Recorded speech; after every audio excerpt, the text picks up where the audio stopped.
Donc, salut, aujourd'hui on veut apprendre à calculer l'aire totale d'un cylindre. Donc, un cylindre, c'est un solide, donc il est en 3 dimensions. Dans le cylindre, on a 2 bases. Les 2 bases sont toujours parallèles et dans le cas du cylindre, les bases sont des cercles. Maintenant, on a ce qu'on appelle la face latérale, ici, qui est, si on la déroule, la face latérale devient un rectangle. Et là, si tu remarques, à droite, là, ici, j'ai le développement du cylindre. Ça, tu l'as appris au primaire, comment reconnaître un cylindre par son développement. Alors, si je veux calculer l'aire latérale, l'aire totale du cylindre, sur le coup, c'est pas évident, mais quand je prends son développement, ça le devient. J'ai 2 bases circulaires. Et un cercle, on a appris à calculer son aire grâce au rayon. On sait que l'aire d'un cercle, c'est A égale pi r carré. Donc, étant donné qu'on a 2 cercles, bien, on sait qu'on va devoir calculer 2 fois l'aire de la base. OK. Ensuite, on a notre rectangle ici, qu'on veut calculer sa surface, donc son aire. Bon, il faut comprendre quelles sont les dimensions du rectangle, comment ils ont été faites. En réalité, quand je déroule mon cylindre, là, ben, la base du rectangle, c'est comme si je déroulais aussi ma circonférence. Donc, ma base de rectangle, c'est la circonférence du cercle que j'ouvre. Donc, c'est la même chose en haut. Donc, si je veux obtenir la base de mon rectangle, parce qu'on sait que pour trouver l'aire d'un rectangle, je dois faire A égale base fois hauteur. Donc, ma base, dans ce cas-ci, c'est la circonférence. Donc, la formule de la circonférence, c'est 2 pi r. Et la hauteur du rectangle correspond à la hauteur du cylindre. Donc, pour calculer le rectangle, qu'on va appeler la face latérale, hein, parce que c'est la face qui relie les 2 bases entre elles, bon ben, je vais devoir faire, à la place de petit b, je vais marquer 2 pi r. Et à la place de petit h, je vais marquer h majuscule pour la hauteur du solide. Et je vais rajouter à A majuscule un petit L pour dire que c'est l'aire latérale que je viens de calculer. Alors, l'aire totale du cylindre, c'est 2 fois l'aire de la base plus l'aire latérale.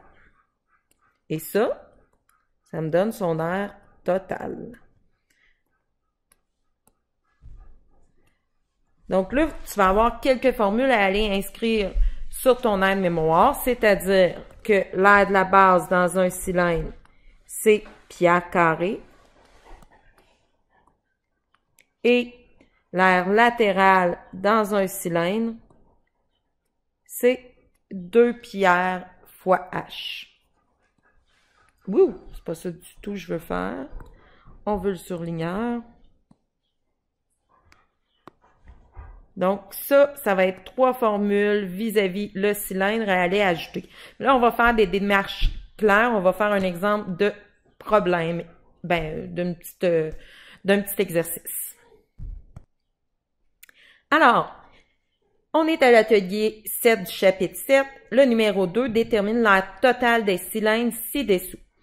Alors, comme je te disais tantôt, on a des bases dans notre cylindre, donc on va devoir calculer l'aire de la base. On a l'aire latérale, que si on déroule la face latérale du cylindre, on va obtenir un rectangle. Et finalement, on a l'aire totale. Il y a 3 formules que j'ai sorties tantôt. On va tout de suite les inscrire. Donc, je vais juste ratisser ma plume un peu. Donc, premièrement, l'aire de la base, comme on a un cylindre, c'est pi r carré. Deuxièmement, l'aire latérale, Dans un cylindre, c'est toujours égal à 2 pi r fois h majuscule. Donc, si je vais sur la figure, là, mon aire latérale, c'est vraiment la section que je suis en train d'achurer. Et sa hauteur, c'est 20.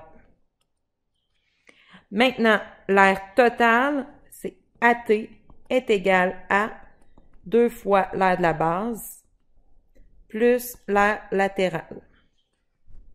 Alors, on part notre calcul. L'aire de la base est égal à pi fois notre rayon au carré. Notre rayon, c'est 14 cm. Et petit truc, là, va les surligner tes bases. Donc là, on est à l'aire de la base. C'est clair que notre rayon, il faut qu'il soit dessus. Donc, 14 à la 2. Si je fais ce calcul-là, ça va donner pi fois 14 à la 2. 615,75. Et là, on est en centimètres carrés. Maintenant, et là, en passant, là, les formules, je veux les voir absolument, et les nombres qui remplacent chaque variable aussi. Je veux une démarche comme je la fais maintenant. À L maintenant. 2 fois pi, le rayon est toujours 14. Et la hauteur, c'est celle du solide. Dans ce cas-ci, c'est un cylindre, c'est 20. Alors, AL est égal à 2 fois pi fois 14 fois 20, ce qui fait 1759,29. 1700.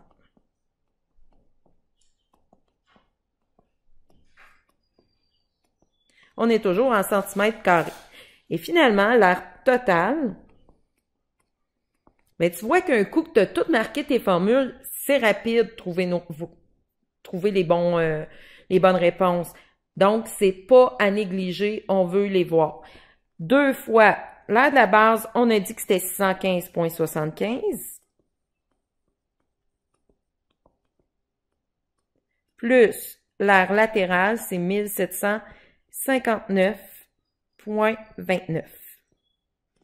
Alors, 2 fois 615,75 plus 1759,29.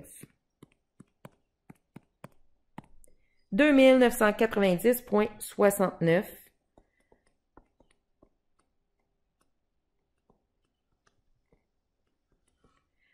centimètres carrés. C'est l'aire totale de notre premier cylindre. Allons immédiatement à la lettre B. Donc, j'observe mon solide. Il s'agit d'un cylindre. Alors, sans plus tarder, allons inscrire nos formules. L'aire de la base d'un cylindre, c'est pi r carré. L'aire latérale, 2 pi r fois h.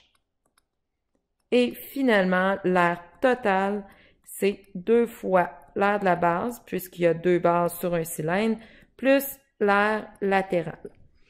Maintenant, l'aire de la base va égaler pi fois le rayon.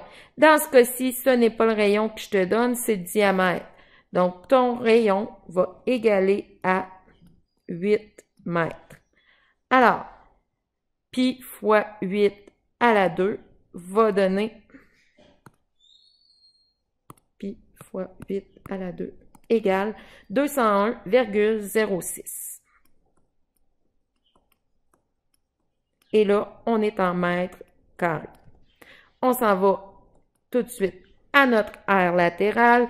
Donc, l'aire latérale, si je la mets au surligneur, c'est vraiment la face que si je déroule donne un rectangle et qui relie les deux bases ensemble.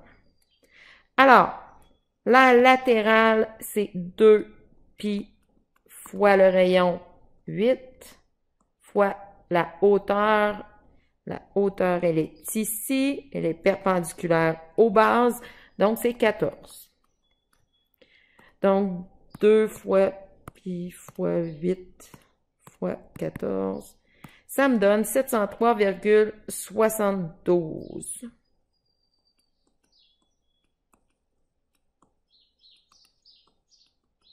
mètres carrés. Je vais juste revalider, là. 2 fois pi fois 8 fois 14. Oui, c'est parfait. J'ai revalidé parce que je trouvais que j'avais été vite un peu en pitonnant. Alors, l'aire totale va être égal à 2 fois l'aire de la base qui nous donnait 201,06 plus l'aire latérale qui nous donne 703,72.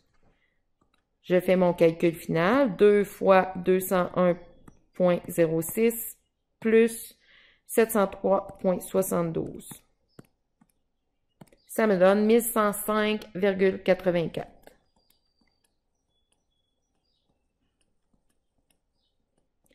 Et nous sommes en mètres carrés. Là, vu que c'est ma réponse finale, je vais aller ajouter mon AT. Donc, je souligne ça et j'ai complété. Alors, c'est ce qui en était pour trouver l'aire totale d'un cylindre. Bye!